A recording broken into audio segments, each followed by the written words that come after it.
বেনিয়মভাবে সার বিক্রি করার অভিযোগ মালদা চাঞ্চলের একটি সারের দোকান সিল করার নির্দেশ দিলেন জেলা শাসক নিতিন সিংহানিয়া।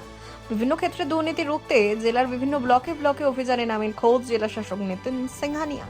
তারই অঙ্গ হিসেবে এদিন দুপুরে মালদা চাঁচল 1 নম্বর ব্লকের ব্লক প্রশাসন ও মহকুমা প্রশাসনের আধিকারিকদের সঙ্গে নিয়ে চাঁচল 1 নম্বর ব্লকের বারোগাছিয়া এলাকায় একটি সারের দোকানে অভিযান চালাতে গিয়ে বেশ কিছু বেনিয়ম দেখতে পান জেলা শাসক।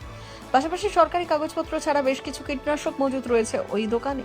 এরপরেই জেলাশাসক ব্লক প্রশাসন ও ব্লক কৃষি আধিকারিককে ওই দোকানটি সিল করার নির্দেশ দেন। ব্লক কৃষি আধিকারিকদের থেকে জানা যায় যে ওই দোকানে বেনিয়মভাবে সার বিক্রয় করা হচ্ছিল এবং পাশাপাশি বেশ কিছু কীটনাশক বৈধ নথি ছাড়াই দোকানের মধ্যে মজুত পাওয়া গিয়েছে। তাই দোকানটি আপাতত সিল করে দেওয়া হয়েছে। যতক্ষণ পর্যন্ত বৈধ নথি দোকান মালিক দেখাতে না পারেন ততক্ষণ পর্যন্ত দোকানটি সিল করা থাকবে। প্রয়োজনে দোকান মালিকের বিরুদ্ধে আইনি ব্যবস্থা গ্রহণ হবে এবং কৃষকদের সুবিধার্থে তাদের এই অভিযান লাগাতার চলতে থাকবে। আমরা আজকে অনারেবল ডিএম স্যার এসেছিলেন ভিজিটে, তো ওনার সঙ্গে আমরা এসেছি। এই সারের দোকানে পেস্টিসাইড বিক্রি করে এখানে কিছু ইরেগুলারিটিস পাওয়া গেল।